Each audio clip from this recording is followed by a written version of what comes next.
누가복음 10장 25절에서 37절까지 말씀 한 절씩 교독하겠습니다. 어떤 율법교사가 일어나 예수를 시험하여 이르되 선생님 내가 무엇을 하여야 영생을 얻으리이까? 예수께서 이르시되 율법에 무엇이라 기록되었으며 내가 어떻게 읽느냐? 대답하여 이르되 내 마음을 다하며 목숨을 다하며 힘을 다하며 뜻을 다하여 주 너의 하나님을 사랑하고 또한 내 이웃을 내 자신같이 사랑하라 하였나이다. 예수께서 이르시되 내 대답이 옳도다. 이를 행하라. 그러면 살리라 하시니 그 사람이 자기를 옳게 보이려고 예수께 여짜오되 그러면 내 이웃이 누구니이까? 예수께서 대답하여 이르시되 어떤 사람이 예루살렘에서 여리고로 내려가다가 강도를 만나매 강도들이 그 옷을 벗기고 때려 거의 죽은 것을 버리고 갔더라. 마침 한 제사장이 그 길로 내려가다가 그를 보고 피하여 지나가고 또 이와 같이 한 레위인도 그곳에 이르러 그를 보고 피하여 지나가되 어떤 사마리아 사람은 여행하는 중 거기 이르러 그를 보고 불쌍히 여겨 가까이 가서 기름과 포도주를 그 상처에 붓고 쌓아내고 자기 짐승에 태워 주막으로 데리고 가서 돌보아 주니라. 그 이튿날 그가 주막 주인에게 데나리온 2를 내어주며 이르되 이 사람을 돌보아 주라. 비용이 더 들면 내가 돌아올 때에 갚으리라 하였으니 내 생각에는 이 세 사람 중에 누가 강도 만난 자의 이웃이 되겠느냐? 이르되 같이 있습니다. 자비를 베푼 자니가 예수께서 이르시되 가서 너도 이와 같이 하라 하시니라. 아멘. 유명한 사마리아인의 비유입니다. 오늘 말씀의 제목은 누가 내 이웃입니까? 라는 제목입니다. 이 질문이 우리에게 중요한 의미가 있습니다. 누가 여러분의 이웃이 되겠습니까? 한 율법 교사가 예수를 시험하여 이런 질문을 합니다. 선생님, 내가 무엇을 하여야 영생을 얻으리까? 율법 교사의 의도는 오늘 말씀에 보면은 예수를 시험하여 이런 질문을 했다고 되어 있습니다. 예수님께서 정말 답을 잘 하시는지 잘 못하시는지 한번 보자라는 관심이죠. 영생을 얻는다는 그런 관심보다는 자기의 율법에 대한 지식을 자랑하고 자기가 한번 이 성경 지식으로 한번 예수님을 눌러보자라는 그런 의도에서 대결하려는 그런 의도에서 이런 질문을 한 것입니다. 참 교만한 질문이죠. 그런데 예수님의 단골 그 전략이 있습니다. 예수님은 질문으로 이렇게 되받는 그런 경우가 복음서에 보면 많이 나옵니다. 그래서 예수님은 또 그렇게 물음으로 되물어서 이렇게 답을 합니다. 율법에 무엇이라 기록되었으며 내가 어떻게 읽느냐? 자, 전반부는 율법에 무엇이라고 기록되었느냐? 이거는 성경에 무엇이라고 기록된 것을 묻는 것이지만 뒷부분 내가 어떻게 읽느냐라는 말은 어떻게 네가 그 뜻을 해석하느냐라는 어떻게 보면은 참 고급 질문입니다. 율법 교사는 말 그대로 율법을 가르치는 사람이니 얼마나 성경을 잘 알고 이 질문에 대한 답을 잘 하겠습니까? 금방 예수님의 그 전략에 걸려들어서 대답을 합니다. 자기 입으로 대답해요. 내 마음을 다하며 뜻을 다하며 주 너의 하나님을 사랑하고 또한 내 이웃을 내 자신같이 사랑하라 하였나이다. 결국 율법 교사는 자기가 한 질문에 대한 답을 자기가 그대로 대답한 꼴이 되고 말았습니다. 여러분, 이 말씀 내 마음을 다하여 뜻을 다하여 주 너의 하나님을 사랑하라. 이 말씀은 구약 성경 어느 책에 이 말씀이 기록되어 있습니까? 혹시 기억나세요? 신명기죠. 신명기 6장 5절에 이 말씀 유명한 쉐마라고 우리가 하지 않습니까? 들으라 이스라엘아, 너의 하나님 여호와는 오직 하나인 하나님이시니 너는 내 마음을 다하고 뜻을 다하고 성품을 다하고 목숨을 다하고 내 하나님을 사랑하라. 이제 그 말씀이에요. 근데 여러분, 그 뒷부분에 내 이웃을 내 자신같이 사랑하라라는 말씀은 신명기서에 나오는 말씀이 아닙니다. 쉐마가 아닙니다. 그 말씀은 어느 책에 혹시 나오는지 아세요? 레위기 19장에 그 말씀이 나오는데요. 레위기 19장의 그 말씀 원전을 제가 한번 읽어드리겠습니다. 너는 내 백성 중에 돌아다니며 사람을 비방하지 말며. 레위기서 19장 16절부터 18절 말씀입니다. 참고로 레위기서 19장에는 10계명의 계명들이 다 조금 다른 형태로 이렇게 해석이 되어 있어요. 10계명이 출애굽기 20장에 처음 나오고, 그 다음에 또 신명기 5장에 두 번째로 나오고, 또 세 번째로 레위기의 19장에 나오는데요. 레위기 19장의 그 10계명의 버전 우리가 또 생각해 볼 필요가 있습니다. 레위기 19장 16절에 너는 내 백성 중에 돌아다니며 사람을 비방하지 말며 내 이웃의 피를 흘려 이익을 도모하지 말라. 나는 여호와니라. 17절 너는 내 형제를 마음으로 미워하지 말며 내 이웃을 반드시 견책하라. 그러면 내가 그에 대하여 죄를 담당하지 아니하리라. 18절 원수를 갚지 말며 동포를 원망하지 말며 내 이웃 사랑하기를 내 자신과 같이 사랑하라. 나는 여호와이니라. 이렇게 되어 있습니다. 자, 율법 교사는 당연히 신명기의 말씀이나 레위기의 말씀을 잘 알고 있겠죠. 그런데 이 말씀은 사실 유대인이라면 누구나 외우는 말씀이에요. 유대인들이 이제 4살 때부터 어린아이들 자식을 교육하기 시작할 때 제일 먼저 그들에게 외우게 하는 그 말씀이 바로 레위기서 말씀하고 신명기서의 말씀이에요. 그래서 유대인이라면 너무나 이 말씀은 잘 알고 있는 것입니다. 그래서 율법 교사가 사실 대답한 이 내용은 우리 말로 치자면은 삼척 동자도 알만한 그런 내용이었다라는 것입니다. 율법 교사는 예수님을 시험하고 자기의 실력을 과시하려고 예수님께 질문을 했다가 오히려 맥이 빠지고 말았을 것 같아요. 예수님 이렇게 대답하죠. 네 대답이 옳다. 네가 말한 것이 옳다. 이를 행하라. 그러면 살리라. 예수님은 성경으로 시작해서 성경으로 답을 하고 맙니다. 이것도 레위기서 말씀인데 너희는 내 규례와 법도를 지키라. 사람이 이를 행하면 그로 말미암아 살리라. 나는 여호와이니라. 이렇게 되어 있습니다. 레위기서 18장 5절 말씀이에요. 그러니까 율법 교사는 지금 예수님을 시험하려고 뭔가 질문을 던졌습니다. 내가 무엇을 하여야 영생을 얻으리까? 결국은 자기가 대답하고 자기가 묻고 자기가 대답하고요. 예수님은 너도 그렇게 행하라. 그러면 살라. 이렇게 얘기합니다. 여기서 율법 교사가 첫 번째 질문에는 실패했지만 거기서 이제 돌아갈 수는 없죠. 그래서 율법 교사가 무너지는 그런 질문을 하는 겁니다. 꼬투리를 잡기 위해서 또 무너지는 질문을 하는데 어떤 질문을 하느냐? 그러면 내 이웃이 누구입니까? 이렇게 질문합니다. 그러니까 예수님의 첫 번째 답은 뭐예요? 내 이웃을 내 몸과 같이 사랑하라. 그거 실천하라. 이렇게 했으니까 율법 교사는 내 이웃은 누구입니까? 라는 질문을 합니다.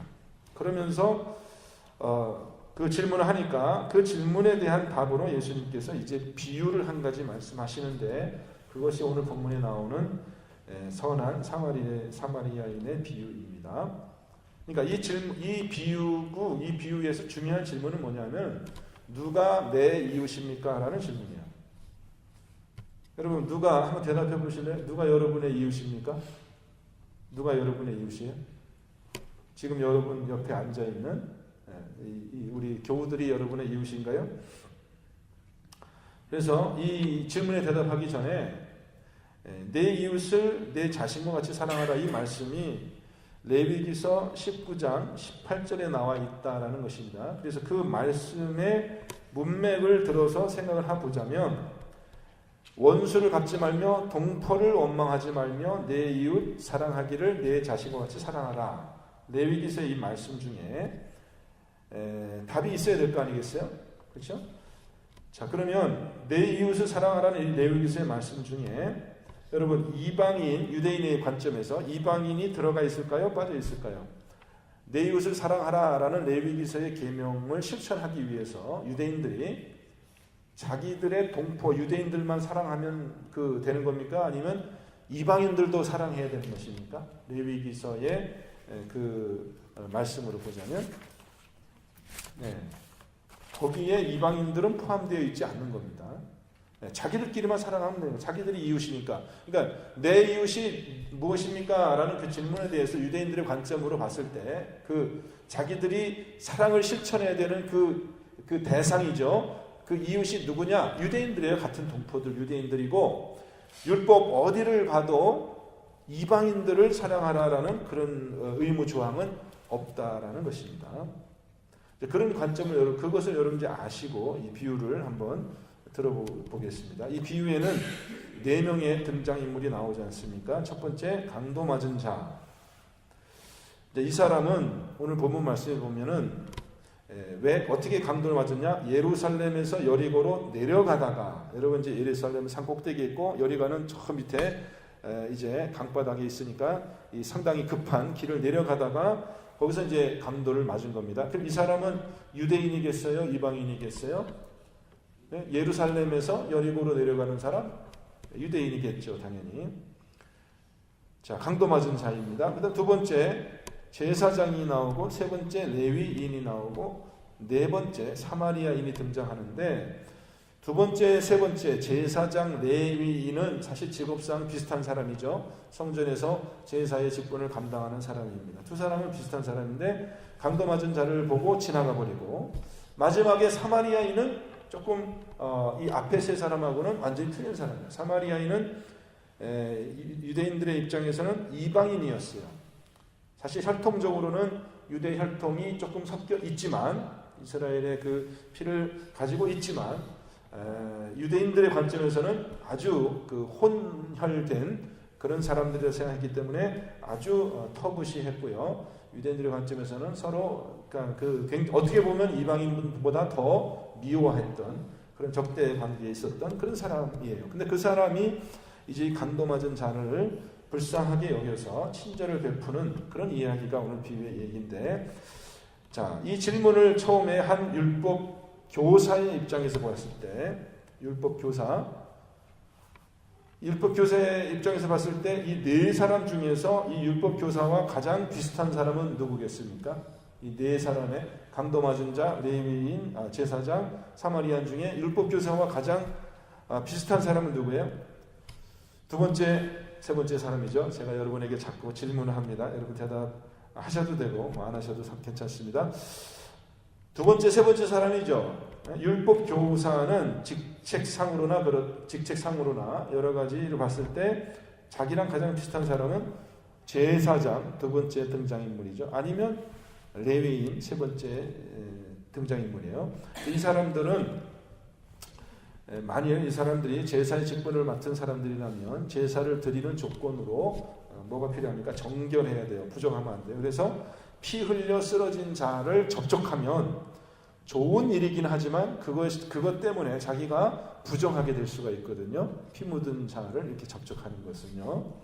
그래서 이 사람이 죽었는지 사람인지 모르지만 하여튼 자기 자신을 부정하게 하면 그날 자기가 혹시라도 그날 제사를 드려야 될 그런 직분이 있다면 그 직분을 수행하기 어렵기 때문에 유대인의 관점에 우선은 어쩌면 레위인과 제사장이 그냥 지나쳐 가는 것이 어쩌면 그것이 율법의 관점에서는 당연한 것일 수도 있는 거예요. 그렇게 해야 되는 것일 수도 있습니다. 어쩌면요.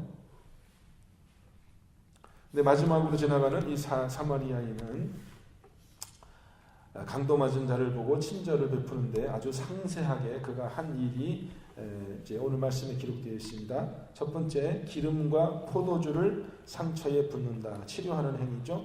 두 번째, 싸맨다. 요즘으로 보자면 밴디지 하는 거죠. 붕대를 감아주는 거죠. 세 번째, 자기 짐승에 태웠다 했습니다. 네 번째, 주막까지 데리고 가서 거기서 다섯 번째, 돌보아 줍니다. 사마리아의 친절이 얼마나 참 대단합니까? 근데 거기서 끝나지 않고 다음 날 주막 주인에게 데나리온 2를 주면서 돈을 주면서 이 사람을 돌봐주라고 부탁까지 해요. 또 마지막으로 하는 말이 비용이 더 들면 자기가 돌아오는 길에 갚겠다라는 말까지 남기고 그렇게 갑니다. 아니 세상에 이런 친절이 있을 수 있어요? 세상에 이런 친절은 정말 우리가 생각해도 참 있을 수 없는 그런 친절인데 유대인들에게 가장 충격적인 이 비유를 지금 예수님에게 듣고 있는 뭐 율법 교사만 지금 이 비유를 듣는 것이 아니라 많은 사람들이 이 비유를 듣고 있는데, 이 비유를 듣고 있는 유대인들에게 참 충격적인 내용은 뭐냐면 그 사람이 사마리아 사람이라는 거예요. 이거는 유대인들에게는 도저히 받아들일 수 없는, 그죠? 예. 아니 누가 어떤 유대인이 그렇게 했다 그러면 뭐 당연히 그거는 받아들일 수 있겠지만, 어떻게 사마리아인이 가장 자기들이 적대시하고 싫어하는 그 사람들이 유대인 강도 맞은 자에게 그런 친절을 베풀 수 있는 거냐라는 것이죠. 자, 비유의 말씀을 다 마치시고 예수님이 다시 또 질문을 해요. 예수님은 항상 질문으로 답을 하세요. 율법교사의 질문은 무엇이냐면, 내 이웃을 사랑하라 했으니까 그러면 내 이웃이 누굽니까? 이렇게 질문했는데, 예수님은 누가 강도 맞은 자의 이웃이냐, 이렇게 질문을 또 질문으로 이야기를 합니다. 그러니까 율법교사는 어떻게 답을 하냐면은 자비를 베푼 사람입니다 라고 인정을 할 수밖에 없죠. 강도 맞은 자의 이웃이 누구겠어요? 레위인이겠어요? 제사장이겠어요? 당연히 그 자비를 베푼 그 사마리아인이 이 강도 맞은 자의 이웃이다, 이렇게 대답을 할 수밖에 없다라는 것이죠. 자, 그러면 예수님께서 지금 이렇게 질문을 돌려서 하는 이유가 무엇일까요? 누가 강도 맞은 자의 이웃이냐라는 이 질문의 의도가 있는데요. 예수님은 지금 이 율법 교사가 이 네 사람 중에 어떤 사람, 분명히 예수님은 지금 율법 교사를 빗대어서 이 비유를 이야기하고 있습니다. 그러면은 예수님의 의도로 봤을 때는 이 율법 교사가 이 네 사람 중에 지금 누구와 같다고 얘기를 하는 것일까요? 너가 바로 이 제사장처럼 레위인처럼 자비가 없이 율법의 자비를 실천하지 않고 지나가는 바로 그런 사람이 아니냐라고 지금 이 율법 교사의 그 행동을 비난하는 것일까요? 아니면 율법 교사를 향하여서 내가 바로 이 사마리아인처럼 자비를 베푼 사람이다라고 칭찬하는 것일까요? 이 비유에서 만약에 이 율법 교사가 자신이 사마리아인처럼 그렇게 자비를 베푼 사람이다라고 생각한다는 것은 사실 있을 수 없는 일이에요. 물론 사마리아인이 선행을 한 것은 인정하지만은, 그렇지만 내가 어떻게 이야기를 할지라도 어떻게 내가 사마리아인으로 비유가 될 수 있는가? 그건 유대인으로서는 받아들일 수 없는 것이죠. 결론적으로 제가 말씀드리면 예수님은 지금 율법 교사를 이 비유 중에 누구와 가장 당신이 비슷한 사람이냐라고 얘기를 하는 것이냐면은 강도 맞은 자와 가장 비슷한 사람이다라고 이야기를 하고 있는 것입니다.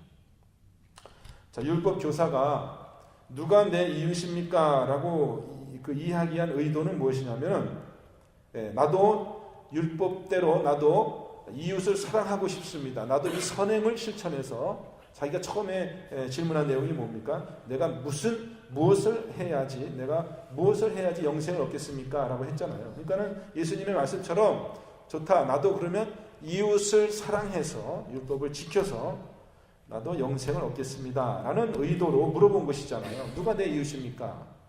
그런데 예수님은 지금 어떻게 이야기를 하는 거냐면, 네가 그 선행을 해서 율법을 잘 지켜서 영생에 이르는 것이 아니라 너도 바로 이 강도 맞은 자와 같은 형편에 있는 사람인데, 누군가 다른 사람이 너를 불쌍하게 여겨서 너를 구원해 주는 것이다 라고 굉장히 그 반전된 이야기를 지금 하고 있는 것입니다.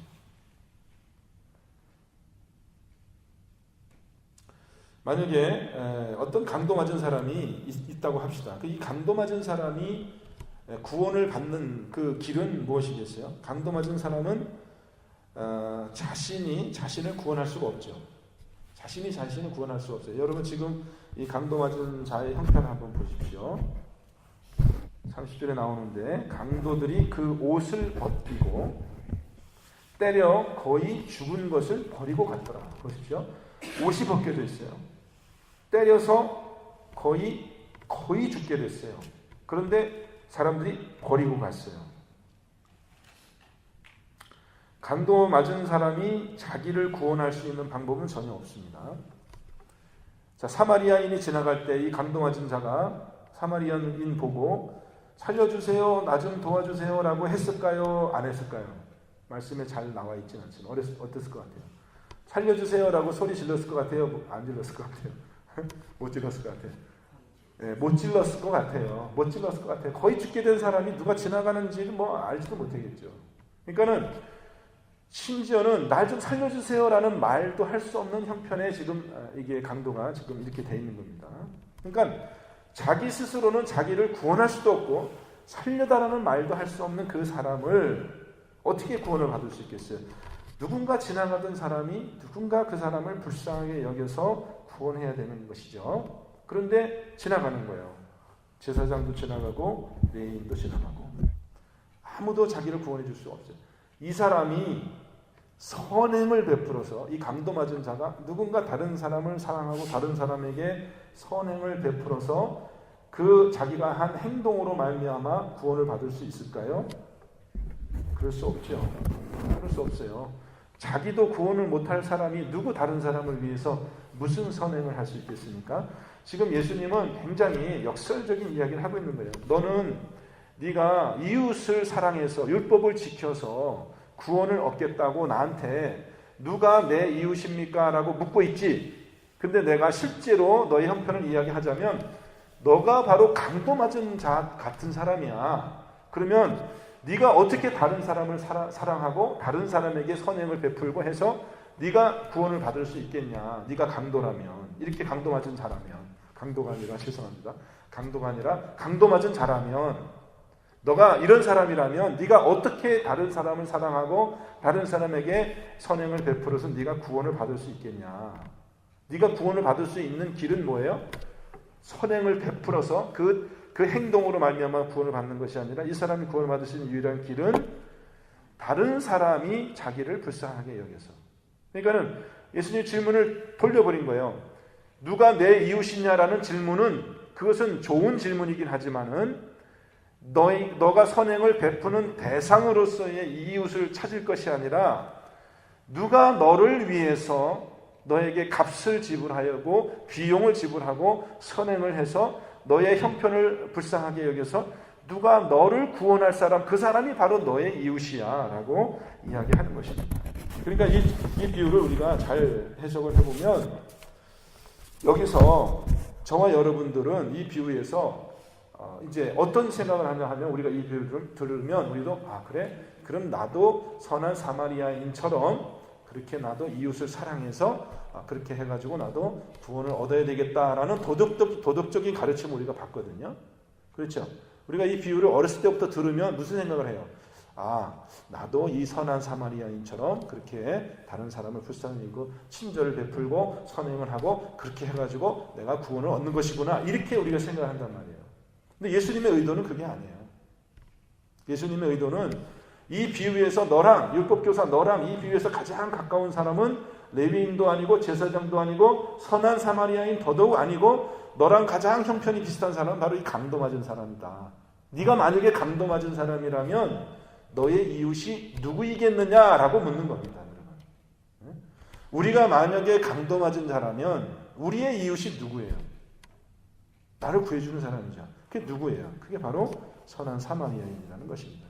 그럼 여기서 말하는 이 선한 사마리아인, 모든 친절을 베풀고 기름과 포도주를 붓고 그 상처를 싸매주고 자기 짐승에 태워주고 주막에 데려다주고 비용을 대어서 그 사람을 치유한 이 선한 사마리아인은 그 내 이웃은 누구입니까? 라는 질문에 대해서, 그죠? 내 이웃이 누구입니까? 라는 질문에 대해서 이 선한 사마리아인은 결국 누구를 비유하고 있습니까? 예수님 자신을 비유하고 있는 거예요. 내가 선한 사마리아인이 되어서 구원을 받는 것이 아니라 선한 사마리아인이 되어서 우리를 찾아오신 그 예수가 우리의 이웃이 되어주어서 이렇게 우리가 살게 된다라는 그 비유의 질문입니다. 물론 우리는 율법을 지키면 우리가 살 수 있어요. 율법을 지킬 수 있으면 애초에 우리는 강도 맞은 자가 아니에요. 우리가 피 흘려서 쓰러져 있을 이유가 없어요. 우리가 율법을 지킬 수 있으면 우리는 강도 맞은 자가 아니에요. 그런데 우리는 우리 중에 아무도 율법을 온전히 지키는 사람이 없어요. 그래서 우리가 강도 맞은 자가 된 겁니다. 피투성이가 되어서 죽을 수밖에 없는 그런 사람이 된 거예요. 우리 스스로는 우리를 구할 수 없어요. 그런데 우리와 가장 원수되고 우리와 가장 먼 사람이라고 할 수 있는 사마리아인이 우리를 불쌍하게 여겨서 우리에게 친절을 베푼다고 하는 것이죠. 그러니까 이 율법을 지키는 것은 내가 지키는 것이 아니라 원수를 사랑하라, 이웃을 사랑하라는 이 계명을 지키는 것은 내가 지키는 것이 아니라 하나님이 먼저 그 계명을 지키셨다는 거죠. 그래서 로마서 5장 10절에 보면 이렇게 되어 있잖아요. 곧 우리가 원수 되었을 때에, 하나님과 원수 되었을 때에 그의 아들의 죽으심으로 말미암아 하나님과 화목하게 되었은즉 화목하게 된 자로서는 더욱 그의 살아나심으로 말미암아 구원을 받을 것입니다. 우리의 자비로운 행동으로 우리가 구원을 받은 것이 아니라 하나님의 자비로운 행동이 우리를 구원했다라는 것이죠. 이것이 바로 오늘 비유의 핵심적인 내용입니다. 그러면 그렇게 해서 살아난 이 사람은 살아났잖아요. 사마리아인 덕택에 살아났잖아요. 감도 맞은 자가. 이 사람은 어떻게 살겠습니까? 다른 사람을 자비롭게 대하겠어요? 그러면 아주 그냥 인정머리 없이 그렇게 살겠습니까? 자비롭게 하겠죠. 그죠?